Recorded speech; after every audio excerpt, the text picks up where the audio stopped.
So our today's topic in chapter 6, electromagnetic induction. The first topic which we are going to start is magnetic flux.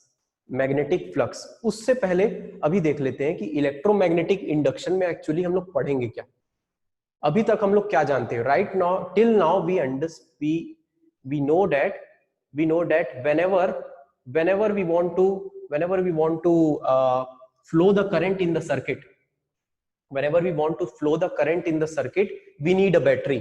हम लोगों को battery की जरूरत पड़ती थी। अरे ये जानते हैं ना, मान लो अगर आपको किसी सर्किट में करंट फ्लो करना है, चलो एक कॉइल ले लेता हूं, है ना, कहीं सर्किट में एक कॉइल लगा हुआ है मान लो, और उसमें मुझे करंट फ्लो करना है, तो मैं क्या जानता हूं, अभी मुझे बैटरी लगानी पड़ेगी। सर एक बैटरी लगानी पड़ेगी, कुछ ऐसा रहेगा वो बैटरी, पॉजिटिव टर्मिनल से नेगेटिव टर्मिनल की ओर करंट फ्लो होगा, ऐसा करंट फ्लो होगा, इतना हम लोग जानते हैं। बट अब हम लोग समझेंगे, ये देखेंगे कि बैटरी लगाना जरूरी नहीं है, बिना बैटरी लगाए भी करंट फ्लो करा सकते हैं हम लोग, बिना बैटरी लगाए भी हम लोग करंट फ्लो करा सकते हैं। कैसा? ऐसा कैसे हो सकता है? ऐसा हो सकता है एक्चुअली, आपने देखा होगा कि जरूरी नहीं है कि बैटरी से ही करंट फ्लो हो। आपने देखा होगा कुछ जनरेटर्स होते हैं, 10th क्लास में भी आप लोगों ने जनरेटर्स के बारे में पढ़ा है ना। जनरेटर्स में क्या होते हैं, कुछ ऐसा अरेंजमेंट होता है कॉइल का और मैग्नेट का कि उसके कारण इलेक्ट्रिसिटी जनरेट हो जाती है, करंट फ्लो होने लग जाता है सर्किट में। अरे याद आ रहा है 10th वाली बात? याद आ रही है 10th वाली बात? हो सकता है क्या? बताओ, हो सकता है क्या? ऐसा हो सकता है क्या? क्या ऐसा हो सकता है कि बिना बैटरी लगाए करंट फ्लो हो जाए? मानते हुए बात को? नहीं सर, हम तो नहीं देखे। अरे नहीं देखे हो तो just imagine this thing, that how whenever the electricity gets off, जब इलेक्ट्रिसिटी बंद हो जाती है, लाइट बंद हो जाता है, तो फिर जनरेटर चालू करते हैं। जनरेटर में कोई बैटरी वैटरी दिखता नहीं है, उसमें तो बस वो गोल गोल घूमने लगता है, वो पता नहीं क्या रहता है, यूं खींचते हैं और चालू हो जाता है जनरेटर, और जनरेटर चलने लगा, इलेक्ट्रिसिटी आ जाती है। वहां पे कुछ अरेंजमेंट है, कुछ ऐसा अरेंजमेंट है जिससे इलेक्ट्रिसिटी फ्लो होने लगी। वो अरेंजमेंट के बारे में आज हम लोग को देखना है, और उससे रिलेटेड आज पता चलेगा कि कुछ ऐसा हम अरेंजमेंट करने वाले हैं कि यहां पर इस सर्किट में करंट फ्लो होने लग जाए। एक गैल्वेनोमीटर रख के देखेंगे हम लोग, गैल्वेनोमीटर की सुई जो रहेगी वो करंट फ्लो को दिखाने लगेगी। क्या ऐसा अरेंजमेंट होगा, आज हम लोग समझेंगे। अब इसको समझने से पहले ये समझ लो कि जब भी हम लोगों को करंट फ्लो करना है सर्किट में, जब भी हमको करंट फ्लो करना है सर्किट में, तो हमने चैप्टर नंबर 3 में हमने जाना था करंट इलेक्ट्रिसिटी में कि हमें ईएमएफ, क्या है ये EMF? Electro motive force, EMF, electromotive force का हेल्प लेना पड़ेगा। मतलब इलेक्ट्रोमोटिव फोर्स डेवलप होगा ना इस सर्किट में, तब जाकर ही करंट फ्लो होगा। सर ये ईएमएफ क्या है? क्या इसको फिर से समझना पड़ेगा? बहुत आसानी से समझ लो। ईएमएफ असल में क्या था? ईएमएफ असल में क्या था? ईएमएफ असल में सिर्फ और सिर्फ पोटेंशियल डिफरेंस ही था। ईएमएफ असल में पोटेंशियल डिफरेंस था, और वो पोटेंशियल डिफरेंस ही इस करंट को फ्लो करने देता था, इस करंट को फ्लो करने पर मजबूर करता था, इस करंट को फ्लो करने पर मजबूर करता था, और उसको हम लोग इलेक्ट्रोमोटिव फोर्स भी बोलते थे। तो सर पोटेंशियल डिफरेंस ही क्यों नहीं बोल रहे? पोटेंशियल डिफरेंस ही बोल देना था। नहीं, पोटेंशियल डिफरेंस और ईएमएफ का मैंने चैप्टर 3 में डिफरेंस भी बताया था, तो थोड़ा सा अगर उसको रिवाइज करना है तो आप वहां देख लेना। अभी के लिए समझ लो, जहां भी पोटेंशियल डिफरेंस की बात आएगी मैं बोलूंगा ईएमएफ, जहां भी पोटेंशियल डिफरेंस की बात आएगी मैं बोलूंगा ईएमएफ। ईएमएफ क्या होता है? ईएमएफ वो पोटेंशियल डिफरेंस है जिसके कारण करंट फ्लो होगा, एक सर्किट में करंट फ्लो होगा। अब वो इलेक्ट्रोमोटिव फोर्स बैटरी क्रिएट नहीं करेगा, इस चैप्टर में वो इलेक्ट्रोमोटिव फोर्स बैटरी क्रिएट नहीं करेगा, वो क्रिएट करने वाला, ईएमएफ क्रिएट करने वाला कुछ दूसरा अरेंजमेंट होगा। उस दूसरे अरेंजमेंट के बारे में थोड़ा बहुत हम लोग पढ़ के बैठ गए। क्या पढ़ के बैठ गए? क्या पढ़ के बैठ गए? हमने मैग्नेट के बारे में पढ़ के बैठ गए। हम मैग्नेट के बारे में थोड़ा बहुत पढ़ के बैठ गए हैं और उसको हम लोग समझेंगे आज। सबसे पहले चालू करते हैं। बताओ इतना समझ में आया क्या? थोड़ा फील आया क्या? थोड़ा फील आया? बैटरी लगती थी करंट फ्लो करने के लिए, अब हम लोग बैटरी के छोड़ कुछ और अरेंजमेंट करने वाले हैं। देखते हो मैग्नेट वैग्नेट वाला अरेंजमेंट होगा, मैग्नेट और सर्किट वाला अरेंजमेंट होगा, जिसके कारण इलेक्ट्रिसिटी जनरेट होगी। बताओ आगे बढ़े। समझ में आया? इस मेन जो मोटिव है ये समझना है कि इस बार इलेक्ट्रोमैग्नेटिक इंडक्शन में करने क्या वाले, वरना यही नहीं समझ में आता कई बार। तो सर हो क्या रहा है, दनादन पढ़ाया जा रहे हो, थ्योरी पे थ्योरी चली जा रही है, फॉर्मूले पे फॉर्मूले बने जा रहे हैं, और हो क्या रहा है, कुछ भी नहीं। जो बच्चे अपने नाम से नहीं एंटर करेंगे उनको बाहर कर दिया जाएगा।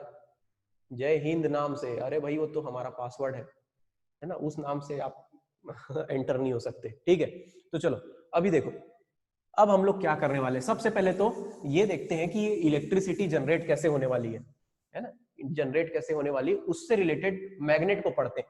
तो हम लोग जानते हैं कि एक मैग्नेट है, नॉर्थ और साउथ पोल, अभी अभी पढ़ के बैठे हैं, नॉर्थ और साउथ पोल। इसके आसपास क्या है, इस मैग्नेट के आसपास क्या होता है जिसके कारण वो फोर्स लगा लेता है? बताओ बताओ बताओ भाई, बताओ इस मैग्नेट के आसपास क्या होता है जिसके कारण वो फोर्स लगा लेता है? कम ऑन, चैट में बताओ।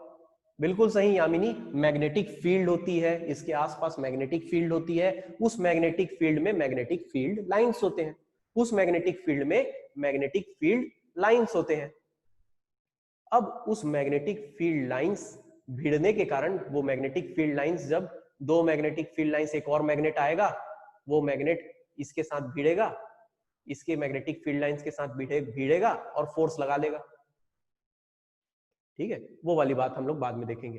तो चलो वो बात हम लोग पहले ही देख डाले हैं एक्चुअली। तो north pole south pole, magnetic field lines north से निकलते हुए साउथ की ओर जा रही है। ये हम लोग को पता है कि मैग्नेटिक फील्ड लाइंस सबसे ज्यादा डेंस कहां होती है? मैग्नेटिक फील्ड लाइंस पोल के पास में डेंस होती है। पोल के पास मतलब नॉर्थ पोल साउथ पोल के पास में मैग्नेटिक फील्ड लाइंस देखो सबसे ज्यादा दिख रही है। दूर में जाती है तो दूर दूर हो जाती है, एक दूसरे से दूर हो जाती है। इसीलिए मैग्नेटिक फील्ड लाइंस जहां पे ज्यादा होंगी वहां फोर्स तगड़ा होगा, वहां पे मैग्नेटिक फील्ड की तीव्रता ज्यादा होगी, मैग्नेटिक फील्ड की इंटेंसिटी भी ज्यादा होगा पास में पोल के, और दूर में कम होगा। मैग्नेटिक फील्ड की इंटेंसिटी पोल के पास में ज्यादा होगी, पोल के पास में ज्यादा होगी और दूर में कम होगी, इसीलिए यहां पे फोर्स ज्यादा होगा और दूर में कम होगा। ये तो पहले ही पढ़ चुके हैं। ठीक है, अब एक नया पॉइंट, इस पॉइंट को हम लोग पिछले चैप्टर 5 में भी पढ़ चुके हैं। ये आता है मैग्नेटिक फ्लक्स। मैग्नेटिक फ्लक्स, इसको समझना है। ये मैग्नेटिक फ्लक्स क्या होता है? ये मैग्नेटिक फ्लक्स जो है ना, ये मैग्नेटिक फ्लक्स है, यही चीज है पूरा इलेक्ट्रोमैग्नेटिक इंडक्शन का खेल। मैंने पिछली बार ही बताया था, इलेक्ट्रोमैग्नेटिक इंडक्शन, इस टॉपिक को समझ लो। इलेक्ट्रोमैग्नेटिक, मैग्नेट भी होने वाला है और उसके कारण इलेक्ट्रिसिटी जनरेट होगी, मगर कैसी होगी? बैटरी के कारण नहीं, इंडक्शन के कारण। इंडक्शन का मतलब होता है संगत। जैसे अच्छा संगत और बुरा संगत है ना, जैसे बोलते हैं ना संगत में, अरे अच्छे संगत में बिगड़ गया, नहीं अच्छे संगत में सुधर गया, है ना, बुरे संगत में बिगड़ गया। हाँ, एक बच्चा पढ़ाई करने वाले बच्चे के साथ में बैठ बैठ के देखा और अच्छा पढ़ने लग गया, वैसे ही कुछ होगा। संगत के कारण यहाँ पे पैदा होने वाला इलेक्ट्रिसिटी, मैग्नेट के संगत के कारण। तो इलेक्ट्रोमैग्नेटिक इंडक्शन में हम लोग टॉपिक देख रहे हैं मैग्नेटिक फ्लक्स। ये मैग्नेटिक फ्लक्स के बारे में मैंने थोड़ा सा बताया था पिछले चैप्टर में, कि बोला था मैंने कि मैग्नेटिक फ्लक्स क्या होता है। जब हम लोग number of lines of forces, magnetic lines forces की बात करेंगे, तो कितना मैग्नेटिक लाइंस ऑफ फोर्सेस किसी सरफेस से गुजर रहा है। मान लो यहाँ पे एक सरफेस रख दिया मैंने, ये सरफेस रख दिया, कोई भी एक ऑब्जेक्ट का सरफेस है वो रख दिया, तो कितनी मैग्नेटिक लाइंस ऑफ फोर्सेस यहां से गुजर रही है। Number of lines of magnetic lines of forces passing through a surface is called magnetic flux linked with this surface. क्या बोला मैंने? Number of lines of magnetic field, magnetic field, magnetic field passing through an area of surface या object is called magnetic flux of this surface. मतलब कितनी number of lines बोल सकते हैं, कितनी हो सकती है सर? उसको गिन सकते हैं क्या हम लोग? गिन लेंगे क्या उसको? अरे गिनने की जरूरत नहीं है, गिनने की भी जरूरत नहीं है, कैलकुलेट हो सकती है। वो कैसे कैलकुलेट हो सकती है? देखो ऑब्वियस सी बात है, जितना स्ट्रॉन्ग मैग्नेटिक फील्ड की इंटेंसिटी होगी ना, जितनी स्ट्रॉन्ग मैग्नेटिक फील्ड की इंटेंसिटी होगी उतना ज्यादा मैग्नेटिक फील्ड लाइंस वहां से गुजर रहा होगा। ये तो हमने देख लिया ना, पोल के पास में मैग्नेटिक फील्ड लाइंस ज्यादा होती है तो वहां पे मैग्नेटिक फील्ड इंटेंसिटी भी ज्यादा होगा और मैग्नेटिक फ्लक्स भी वहां ज्यादा होगा, number of lines of forces भी वहां ज्यादा होंगी। दीपांशी बोलती magnetic flux is defined as the number of magnetic field lines passing through a given close surface. बिल्कुल सही दीपांशी, बिल्कुल सही बोल रहे हो, यही तो होगा। बिल्कुल यही चीज मैं भी बता रहा हूं, है ना। इट इज ऑल्सो नहीं, इट इज ओनली करेक्ट, यही चीज है जो करेक्ट है। ठीक है, कितनी लाइंस ऑफ फोर्सेस गुजर रही किसी सरफेस, ये सरफेस है हमारा, ये एरिया है हमारा। मान लो उसको ए से डिनोट करो या एस से डिनोट करो। एरिया ए से डिनोट करते हो, एस सरफेस एरिया, तो एस से डिनोट कर दो, जिससे भी डिनोट करो इस एरिया को और number of lines of forces. तो इसका फॉर्मूला क्या बनता था? हम लोग ना मैग्नेटिक फ्लक्स को ना फाई से डिनोट करते हैं, फाई। याद रखना, अभी पिछली चैप्टर में ही देखे थे फाई के बारे में। तो फाई क्या होता था? फाई इज इक्वल टू क्या बोलते थे, ये चीज पे ध्यान देना। फाई का फॉर्मूला बनता था, फाई का फॉर्मूला बनता था, देखो फाई क्या डिपेंड कर रहा है? मैग्नेटिक फील्ड की इंटेंसिटी पे। तो ये बनता था phi is equal to, sir अगर आप छोटा सा मैग्नेटिक फ्लक्स निकालना चाह रहे हो, थोड़ा सा किसी सरफेस का एरिया ले लूं, थोड़ा सा, जैसे मान लो ये सरफेस एरिया है, इसका छोटा सा एरिया ले लेता हूं क्योंकि इसका आड़ा तिरछा सरफेस है ना। तो मान लो ये है मैग्नेटिक फील्ड का डायरेक्शन और ये है सरफेस के एरिया का direction. Sir surface area vector quantity है कि स्केलर क्वांटिटी है? एरिया को तो हमने स्केलर क्वांटिटी बोल के रखा है, एरिया को तो हमने स्केलर क्वांटिटी बोल के रखा है, तो फिर वो वेक्टर क्वांटिटी कैसे बन गया? दिमाग में आता है ये क्वेश्चन? नहीं आता तो लाओ, है ना, नहीं आता तो लाओ। देखो एरिया को आप वेक्टर क्वांटिटी नहीं बोलते, स्केलर क्वांटिटी बोलते, मगर हर जगह उसको हम स्केलर बना के चलेंगे ना तो सही नहीं होगा। जरा सोचो, जरा सोचो, एक बॉल आ रही है और मैंने उसको सीधे बैट से खेला, ठीक है, तो वो बॉल वहीं गिर जाएगी। मगर उसको टेढ़े बैट से खेला तो वो बॉल वहां से टकरा कर, देखो एरिया का डायरेक्शन, देखो एरिया पहले सीधा था, अब टेढ़ा कर दिया तो वो बॉल टकरा के कहीं और चली जाएगी। यानी सरफेस एरिया के डायरेक्शन के कारण चेंजेस हो रहे हैं, और यहां भी वैसे ही हो रहा है। सरफेस एरिया का एंगल अगर चेंज होते जाएगा, डायरेक्शन चेंज होते जाएगा, तो उससे लिंक्ड मैग्नेटिक फील्ड की इंटेंसिटी भी चेंज होती जाएगी। इसीलिए हमको यहाँ पे सरफेस एरिया को वेक्टर फॉर्म पे लेना पड़ेगा। तो सरफेस एरिया का डायरेक्शन क्या होगा सर? तो ये एरिया है तो उसका नॉर्मल यानी कि उससे परपेंडिकुलर, उसका परपेंडिकुलर, देखो परपेंडिकुलर ले लिया मैंने, ये एरिया है, ये एरिया है, उसका परपेंडिकुलर उसका डायरेक्शन होगा क्या? सरफेस एरिया का डायरेक्शन। तो मान लो मैग्नेटिक फील्ड इंटेंसिटी ऐसी है और सरफेस एरिया ऐसा है, डायरेक्शन ऐसा है, तो दोनों बीच का एंगल, दोनों के बीच का एंगल थीटा है मान लो, थीटा है मान लो, तो ये थीटा जो होगा वो angle between B and ds, यानी छोटा सा एरिया, छोटा सा एरिया को हम लोग डी, है ना, डेरिवेटिव के फॉर्म में, तो छोटे से एरिया के लिए छोटा सा मैग्नेटिक फ्लक्स डी फाई हो जाएगा। क्या होगा सर? वो होगा बी वेक्टर इंटू डीएस, छोटा सा एरिया, दोनों को मल्टीप्लाई कर दो। मगर कौन सा मल्टीप्लीकेशन हो रहा है? कौन सा मल्टीप्लीकेशन हो रहा है? दोनों वेक्टर मिलाकर बन रहा है एक स्केलर क्वांटिटी। मैग्नेटिक फ्लक्स एक स्केलर क्वांटिटी है, बताओ कैसा मल्टीप्लीकेशन है भाई ये? आइए चैट में बताइए कैसा मल्टीप्लीकेशन है ये? 11वीं में पढ़े हमने सर, 11वीं की बात ही मत करो। 11वीं क्यों ना बात करें, 11वीं के बिना आपको समझ में नहीं आएगा। बताओ बताओ भाई। बिल्कुल सही निकिता, बिल्कुल सही, निकिता ने बोला, आयुषी ने बोला सर डॉट प्रोडक्ट है, बिल्कुल सही। दो वेक्टर मल्टीप्लाई होके जब एक स्केलर क्वांटिटी बनता है ना, मतलब ये डायरेक्शन पे डिपेंड नहीं करता, ये जो फ्लक्स है ना ये नंबर है, ये तो number of lines of forces. बिल्कुल सही नवीन, बिल्कुल सही हर्षिता, बिल्कुल सही। हाँ तो जब number of lines of forces की बात हो रही है तो इसका मतलब समझ लो ये स्केलर क्वांटिटी, दो वेक्टर क्वांटिटी जब मल्टीप्लाई होकर एक स्केलर क्वांटिटी बना रहे हैं, मतलब वो स्केलर क्वांटिटी सॉरी वो दोनों वेक्टर डॉट प्रोडक्ट में है। डॉट प्रोडक्ट जब होता है तो मैं अगर सिर्फ इसके मैग्नीट्यूड की बात करूं तो इसको हटाकर मैं लिख सकता हूं d phi is equal to B dot D s dot cos theta. Theta क्या है? Theta is the angle between B and d s. ये बन जाएगा हमारा इसके लिए फॉर्मूला। ये भी सही है, ये भी सही है, ये भी सही है। ये थीटा के साथ में वाला फॉर्मूला हो गया और ये वेक्टर फॉर्म का फॉर्मूला हो गया। ठीक है, ये वेक्टर फॉर्म वाला फॉर्मूला है। जे के फॉर्म में आएगा तो ऐसे निकाल सकते हैं और थीटा के फॉर्म में दे दिया आपको दोनों के बीच का एंगल, तो यू निकाल लो। तो मैग्नेटिक फ्लक्स क्या है? Magnetic flux number of lines of forces हैं किसी सरफेस से जो गुजर रही हैं। जितनी ज्यादा होंगी उतना तेज, उतना मैग्नेटिक फील्ड की इंटेंसिटी होगी। ठीक है, तो उसी से फॉर्मूलास पता चल रहा है। देखो ये बढ़ेगा तो ये भी बढ़ेगा, ये कम होगा तो ये भी कम होगा। एरिया तो जितना दिया है उतना ही रहना है। ठीक है, इसका यूनिट क्या होता है? फाई की यूनिट क्या होती है? तो ध्यान देना, फाई की यूनिट होती है, फाई क्या है? Magnetic flux. मैग्नेटिक फ्लक्स की एसआई यूनिट होती है, एसआई यूनिट होता है sir weber, WEBER, weber. Weber बोलते वेबर है, लिखते WB है। तो कहीं WB लिखा हुआ दिखे ना, 5 वेबर, 5 वेबर, 6 वेबर ऐसा हुआ लिखा कहीं दिखे तो घबराना नहीं। वो क्या दिया हुआ है? मैग्नेटिक फील्ड लाइंस की वैल्यू दी हुई है।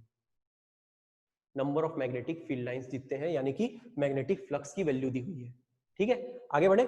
अब देखो 1 वेबर कितने के बराबर होगा? तो देखो फॉर्मूला के हिसाब से 1 WB is equal to 1 unit of magnetic field intensity और 1 यूनिट ऑफ एरिया, यानी कि 1 टेस्ला इंटू 1 मीटर स्क्वायर। अरे हाँ या ना? अरे टेस्ला किसकी यूनिट है जी? टेस्ला, निकोला टेस्ला नाम का एक आदमी था, बड़ा तेज आदमी था, उसके नाम पे यूनिट पड़ा है। क्या है? टेस्ला मैग्नेटिक फील्ड इंटेंसिटी की यूनिट है और मीटर स्क्वायर एरिया का यूनिट है। इस फॉर्मूले से बना दो ना, 1 tesla into 1 metre square is equal to 1 weber. याद रखना वेबर को, है ना? याद रहेगा? बोलो ये समझ में आया तो बोलो, इतना समझ में आया तो। चमका कॉन्सेप्ट यहां तक का, ये समझना जरूरी है, ये समझना जरूरी है। यहां तक समझ में आया तब जाके आगे समझ में आएगा, क्योंकि इसी पे डिपेंड करता है, मैग्नेटिक फ्लक्स पे डिपेंड करता है करंट कैसे फ्लो होने लगेगा बिना बैटरी के, बिना बैटरी के। बोलो बोलो, बहुत सारे बच्चे, 11 बच्चे हैं यहाँ पे, 11 बच्चे हैं और 3 का आंसर आया। अरे बताओ, आगे बढ़े। निकिता ने बता दिया, आयुषी ने बता दिया, ट्विंकल ने बोल दिया। समझ में आया? समझ में आया? जल्दी जल्दी नहीं बढ़ना है हमको। यस सर, बिल्कुल समझ में आया। यहां तक समझ में आया? जानवी, हर्षिता, मीनल, आप लोग भी बताएं बेटा। बोलो समझ में आया? Magnetic flux, magnetic flux number of lines of forces, unit क्या है? वेबर है। फॉर्मूला क्या है? फॉर्मूला सर नेटवर्क, हाँ मुझे लगा जानवी आपका थोड़ा सा ना नेटवर्क का इशू है। हाँ मुझे लगा नेटवर्क का प्रॉब्लम आ रहा है, कोई बात नहीं, समझने की कोशिश करना। देखो रिवाइज जल्दी से करा रहा हूं। मैग्नेटिक फ्लक्स क्या है सर? फाई से डिनोट करते हैं। क्या होता है वो? मैग्नेटिक फील्ड इंटेंसिटी और एरिया पे डिपेंड करता है। दोनों का फॉर्मूला मिलके बन रहा है B dot D S cos theta, है ना? ये स्केलर क्वांटिटी है। स्केलर क्वांटिटी, इसका यूनिट क्या है सर? वेबर है। ठीक है, टेस्ला यूनिट होता है मैग्नेटिक फील्ड इंटेंसिटी का, मीटर स्क्वायर एरिया का। तो 1 tesla into 1 metre square is equal to 1 weber. ठीक है, मैग्नेटिक फील्ड लाइंस होती क्या है? Number of lines of forces. पास में होगा मैग्नेट के तो ज्यादा number of lines of forces, दूर में होगा तो कम होगा, है कि नहीं? यहां तक आम भाषा में ही बोले। अब देखो हम लोग आगे बढ़ते हैं, अब देखो हम लोग आगे बढ़ते हैं। अब पहुंचते हम लोग एक ऐसे टॉपिक में जिसको हम लोग थोड़ा सा पढ़ चुके थे जब हम लोग क्लास 10 में थे, थोड़ा सा पढ़ चुके थे। तो वो टॉपिक था फैराडेज लॉ।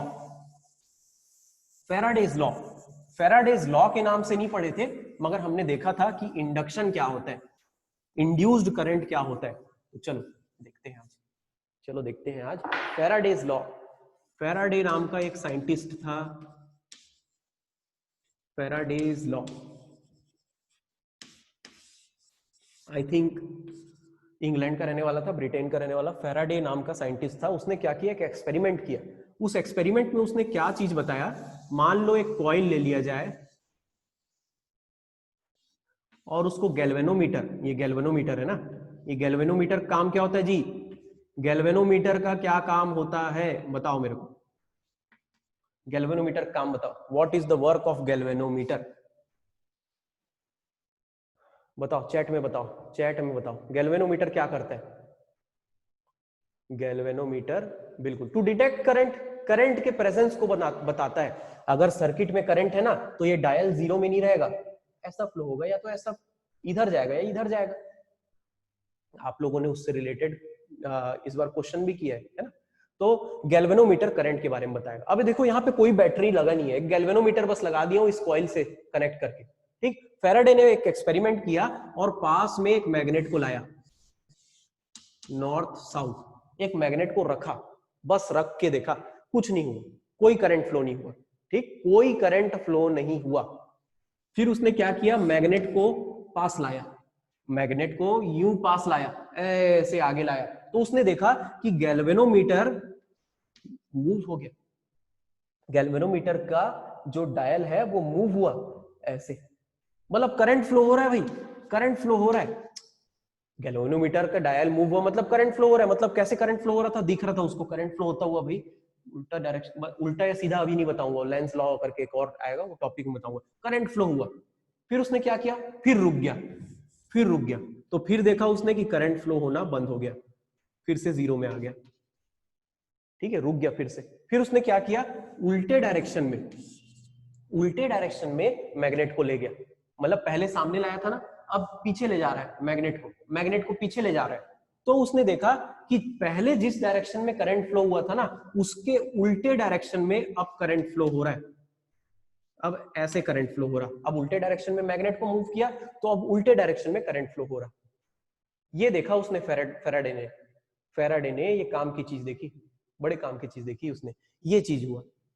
तो बोलो क्या हो रहा है अभी तक, by the motion of the magnet current is induced in it, induced का मतलब संगत में पैदा हो गया अपने आप, अरे कोई बैटरी लगा ही नहीं है, अपने आप करंट फ्लो हो गया। उसको उसने कैसे डिफाइन किया वो बाद में बताऊंगा, अभी बताऊंगा मतलब इसी के बाद। अब देखो मैग्नेट को उसने इधर लाया तो करंट फ्लो हुआ, पीछे ले गया तो करंट फ्लो हुआ, रोक के रखा मैग्नेट को तो करंट फ्लो नहीं हुआ। इसका मतलब by the motion of magnet something is changing.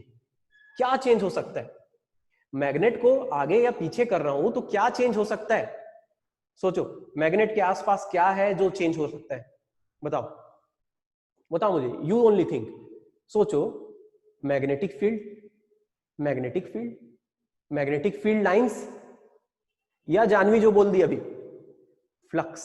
अभी हमने देखा, अरे क्या देखा, मैग्नेटिक फील्ड क्या होती है, मैग्नेटिक फील्ड लाइंस क्या होती है, अरे उससे रिलेटेड अब फ्लक्स भी समझ गए हैं। अरे ये जो कॉइल है इसका खुद का एक कुछ एरिया है, एरिया है, और उससे मैग्नेटिक फील्ड लाइंस गुजर रही होंगी, अरे निकल रही होंगी ना, मैग्नेटिक फील्ड लाइन दिख नहीं रही है, गुजर जरूर रही होंगी। जब मैं मैग्नेट को पास में लाता हूं तो मैग्नेटिक फील्ड लाइंस यहां बढ़ती है, एक किसी भी एरिया को ले लेता हूं, मान लो ये एरिया ले लिया मैंने,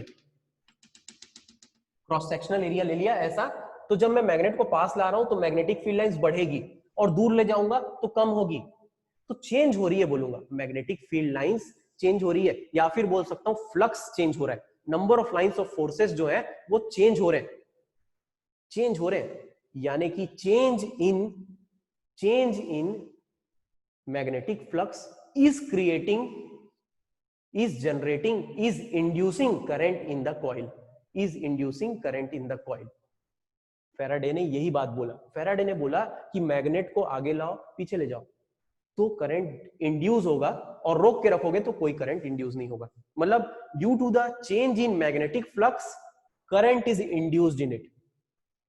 पहली बात ये बोली उसने, बोलो ये चमका क्या, ये पहला पॉइंट बताया उसने, लिख के मैं दे दूंगा नोट्स में, मैं लिख के दे दूंगा, समझना ज्यादा जरूरी है।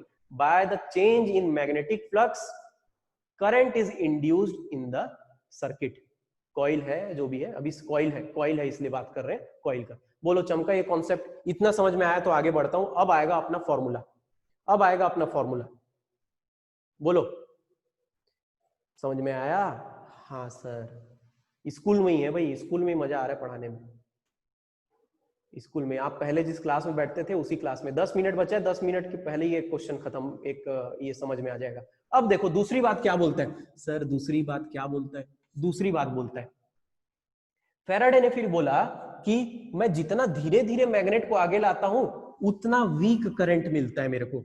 मतलब क्या करता था वो ना, शुरू में ना एकदम धीरे धीरे मैग्नेट को लाता था तो थोड़ा सा करंट मिल रहा था, देखो 1 एम्पियर 2 एम्पियर ऐसा मिलता था, और फिर जल्दी से मैग्नेट को लाता था, जल्दी से पीछे ले जाता था, जल्दी से लाता था, तब उसको मान लो वो पीछे नहीं ले जा रहा आगे ले जा ऐसे, तो उसको बहुत ज्यादा करंट मिलता था। करंट की वैल्यू आई, करंट मान लो फ्लो हो रहा होगा तो आई की वैल्यू ज्यादा मिलती थी। मतलब रेट ऑफ चेंज पे डिपेंड करता है, कितने जल्दी से चेंज हो रहा है फ्लक्स और कितने धीरे से चेंज हो रहा है फ्लक्स, उस पे डिपेंड करता है कि कितना ईएमएफ डेवलप हो रहा है। ईएमएफ ही तो करंट को फ्लो करने पर मजबूर करेगा। Electromotive force, potential difference, electromotive force याद आ रहा है चैप्टर 3 की बात है ना, नहीं याद आ रहा है तो भी समझ लो। इलेक्ट्रोमोटिव फोर्स डिपेंड करता है कि कितना जल्दी जल्दी फ्लक्स चेंज हो रहा है, कितना जल्दी जल्दी फ्लक्स चेंज हो रहा है उस पे डिपेंड करता है, यानी डायरेक्टली प्रोपोर्शनल है। सर ये d/dt क्या है? अरे याद आ रहा है 12वीं की बात, सॉरी 11वीं की बात, हम लोग change in something with related to time, with respect to time को डिफरेंशिएशन के थ्रू बताते थे। सर हम तो बायो लिए हैं, तो बायो लिए वाले भी घबराने की कोई बात नहीं है, तो फिजिक्स की बात है। क्या बोलता था? डिफरेंशिएशन यानी कि आप समझ लो थोड़ा सा फ्लक्स चेंज हुआ थोड़े से समय में तो आपको समझ में आ जाएगा। देखो डी हम लोग कभी लगाते हैं किसी के सामने, मतलब चेंज दिखा रहे हैं उसमें, हम लोग चेंज को ना डेल से भी दिखा सकते हैं, del phi by del T भी बोल सकता हूं मैं यहाँ पे। डेल का मतलब क्या होता है कि आप phi two minus phi one upon T two minus T one. पहले कितना फ्लक्स था और बाद में कितना, सॉरी पहले कितना फ्लक्स था और बाद में कितना फ्लक्स हो गया, मैग्नेटिक फ्लक्स, और पहले कितना समय था, मान लो 0 सेकंड थे और बाद में 2 सेकंड में कितना हो गया। जितना कम सेकंड में कि जितने कम समय में जितना ज्यादा फ्लक्स चेंज हो जाएगा उतना ज्यादा ईएमएफ डेवलप होगा और उतना ज्यादा करंट डेवलप होगा। बोलो हवा लगी? थोड़ा सा कॉन्सेप्ट समझ में आया क्या? ये कॉन्सेप्ट समझ में आ गया तो एक फॉर्मूला बनता हुआ दिख रहा है हमको। अरे बोलो, अरे yes sir no sir, yes sir no sir, समझ में आया? देखो क्या हो रहा है, जितना ज्यादा जल्दी फ्लक्स चेंज हो रहा है उतना ज्यादा ईएमएफ डेवलप हो रहा है, जितना जल्दी फ्लक्स चेंज हो रहा है उतना जल्दी उतना ज्यादा ईएमएफ डेवलप हो रहा है।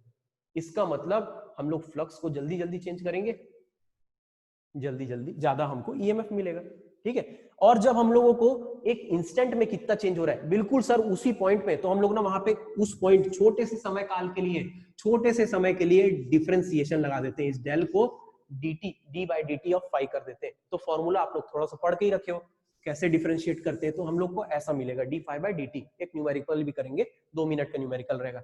तो जब मैं इसको हटाऊंगा ना, इक्वल टू लगाऊंगा, तो मुझे एक कांस्टेंट मिलेगा, उस कांस्टेंट की वैल्यू जनरली -1 होती है। क्यों? क्योंकि उल्टे डायरेक्शन में हो रहा है। ये बात अभी के लिए याद रखो, एक लॉ और आने वाला है जो उसके डायरेक्शन के बारे में भी बताता है, तो माइनस साइन लग जाएगा यहाँ पे, -1 मल्टीप्लाई हो गया, समझ लो। इक्वल टू साइन बनाने के लिए मुझे एक कांस्टेंट लगाना पड़ेगा, वो कांस्टेंट मुझे बताएगा कि ये उल्टा होता है, उल्टा फ्लक्स कितना हो रहा है। फ्लक्स अगर मैग्नेट को आगे ला रहे हैं तो उल्टा करंट डेवलप होता है, पीछे ले जा रहे हैं तो सीधा करंट डेवलप होता है। इस प्रकार से माइनस को समझ लो, -1 या वैल्यू रख दो उस कांस्टेंट की, तो ये हमें फॉर्मूला मिला। अगर इस कॉइल में n नंबर ऑफ टर्न्स है, अरे n लपेटे हैं, ये एक लपेटा, फिर दूसरा लपेटा, ये तीसरा लपेटा, नंबर ऑफ टर्न्स, तो n नंबर ऑफ टर्न्स है तो वो बन जाएगा -n d∅/dt। जितना नंबर ऑफ टर्न्स होगा, जितना ज्यादा नंबर ऑफ टर्न्स होगा उतना ज्यादा ईएमएफ डेवलप होगा। क्यों? क्योंकि नंबर ऑफ टर्न्स यानी एरिया बहुत सारे बढ़ गए, उनके साथ में रिलेटेड मैग्नेटिक फ्लक्स भी उनके साथ में मल्टीप्लाई हो जाएगा, ठीक है। तो अपना फॉर्मूला क्या बन जा रहा है, ईएमएफ, जिसका यूनिट होता है वोल्ट, बिल्कुल पोटेंशियल डिफरेंस जैसा, जो कि EMF is equal to I into R के बराबर होता है। याद रहा है, V is equal to I into R, यानी EMF is equal to I into R, कोई घबराने की बात नहीं है ना। तो E तो 1I/R चैप्टर 3 में पढ़ लिए थे, मगर यहाँ पे बैटरी नहीं लगा है, यहाँ बैटरी नहीं लगा है। मैग्नेट को आगे या पीछे करने से ही, यहाँ पे मैग्नेट को आगे या पीछे करने से ही यहाँ पे डेवलप हो जा रहा है ईएमएफ। समझ में आई बात? बात समझ में आई? बहुत इंपॉर्टेंट टॉपिक है। अब देखो इसके कारण हमारा फॉर्मूला बन गया। क्या फॉर्मूला बन गया? हमारा फॉर्मूला बोलता है कि E is equal to minus N D phi by D T. ये D phi by D T घबराना नहीं, change in flux with respect to time, बस इतना ध्यान दो, change in flux with respect to time. अगर छोटा सा समय ले लो, इतने समय में कितना करंट, तो वो आपको पूरा बता देगा। यहां से E की वैल्यू मिल जाएगी I इंटू आर। चलो एक न्यूमेरिकल करें, 4 मिनट बचे, एक न्यूमेरिकल करते हैं। चलो एक न्यूमेरिकल करके देखते हैं। देखो एक न्यूमेरिकल देखते हैं। न्यूमेरिकल बोलता है, क्या बोलता है सर, ये डायग्राम को रहने देता हूं। न्यूमेरिकल में पूछ रहा है, इस न्यूमेरिकल का पीडीएफ में भी भेजूंगा मैं आपको। मान लो ये कॉइल है, क्वेश्चन में दिया है एक कॉइल है जो जिसमें नंबर ऑफ टर्न्स 200 है, यानी 200 लपेटे हैं, ठीक है। और बोलता है क्वेश्चन में, क्वेश्चन क्या बोलता है भाई, एक इसका रेजिस्टेंस है 2 ओम का, 2 ओम का रेजिस्टेंस है, ठीक है। और इसका एरिया है, अरे इसका जो क्रॉस सेक्शनल एरिया है ना, A is equal to 0.0324 metre square का है। पेन कॉपी लेके बैठते हो कि सत्यनारायण कथा जैसे सुनते हैं? ध्यान देना, सुनना है, समझना भी है। और मैग्नेटिक फील्ड की इंटेंसिटी, मैग्नेट को आगे पीछे करने से मैग्नेटिक फील्ड की इंटेंसिटी जो चेंज हो रही है वो 0 टेस्ला से लेकर 0.5 टेस्ला तक हो जाती है। मैग्नेटिक फील्ड की इंटेंसिटी आगे लाऊंगा तो 0 टेस्ला रहती दूर में, और पास में लाने पर 0.5 टेस्ला बन जाती है मैग्नेटिक फील्ड की इंटेंसिटी, इसीलिए डेल भी लिखा हूं मैंने, ठीक है। कितने सेकंड में, कितने जल्दी ला रहा हूं मैं, तो बोलता है कि मैं मान लो समय लगा रहा हूं चेंज करने का, मतलब बिल्कुल 0.8 सेकंड में, 0.8 सेकंड में 0 से 0.5 टेस्ला बढ़ जाती है मैग्नेटिक फील्ड की इंटेंसिटी। में मैग्नेट को पास लाता हूं तो, पास लाऊंगा तो मैग्नेटिक फील्ड की इंटेंसिटी बढ़ेगी ना जी। हाँ, तो क्वेश्चन पूछता है कि ईएमएफ बताओ कितना हो जाएगा, इसके अंदर ईएमएफ कितना पैदा होगा इस सर्किट में, और कितना करंट पैदा होगा, कितना करंट पैदा होगा, आई की वैल्यू बताओ। इंड्यूस्ड करंट और इंड्यूस्ड ईएमएफ बताओ। क्वेश्चन समझ में आया क्या? क्वेश्चन समझ में आया क्या? बोलो बोलो, 2 मिनट बचे हैं भाई, 2 मिनट बचे हैं। क्वेश्चन समझ में आया? देखो सब चीज दिया हुआ है, एन की वैल्यू दी है, आर की वैल्यू दे दी है, ए की वैल्यू दी है, डेल भी दे दिया है, घबराने की बात नहीं है, और डेल टी भी दे दी है। समय कितना चेंज हुआ ना, टी मतलब डेल टी ही होता है ना, 0 से 0.8 सेकंड। ई पता करो, आई पता करो। देखो फॉर्मूला क्या है, अरे कोई बड़ी बात नहीं, इंड्यूस्ड ईएमएफ पहले पता करते हैं। इंड्यूस्ड ईएमएफ होता है, फॉर्मूला अभी पढ़े हमने, E is equal to minus N into del phi by del T. Sir D phi by D T क्यों नहीं लिखे? अरे चेंज बता दिया ना, मान लो चेंज नहीं बताता तो डिफरेंशिएट करते, कोई इक्वेशन के फॉर्म में दे दिया रहता तो चलो del phi by del T. Del phi का मतलब क्या होता है, फाई का वैल्यू क्या होता है जी, अरे phi is equal to B D S, या area B into A, B into A, छोटा सा एरिया नहीं पूरा एरिया दे दिया वहां पे, बी इंटू ए। अभी तो आपने डीएस बोला सर, अरे सरफेस एरिया या एरिया दोनों बराबर हुआ, तो चलो यहां पे रख देता हूं del B into A, del B into A. अरे चेंज इन फ्लक्स भी तो बोल सकता हूं, sorry change in flux is equal to change in magnetic field intensity into area. तो चलो यही रख दिया मैंने। अब मैं रख सकता हूं एन की वैल्यू को 200 रख दो, बी की वैल्यू को 0.5 माइनस, चलो रख देते हैं। E इज इक्वल टू, कितना समय बचा है, 1 मिनट बचे, चलो एन सब वापस आना, 2 मिनट के लिए वापस आना सब लोग, ठीक है। Minus 200 into 0.5 minus 0 into area की वैल्यू हो गई 0.0324 अपॉन 0.8। इसको सॉल्व करेंगे ना तो हमको मिल जाएगा ये आएगा 4.05 वोल्ट के बराबर। देखना सॉल्व करके, करना सॉल्व करके देखना, घर में चेक करना, पीडीएफ में दिखाऊंगा मैं। अच्छा अब अपने को E की वैल्यू पता चल गई, E is equal to I into R होता है, R की वैल्यू 2 ओम दी हुई है, तो हम क्या करेंगे 4.05 is equal to I into 2, तो यहां से I की वैल्यू मिल जाएगी 4.05 अपॉन 2, ये आएगा करीबन 2.0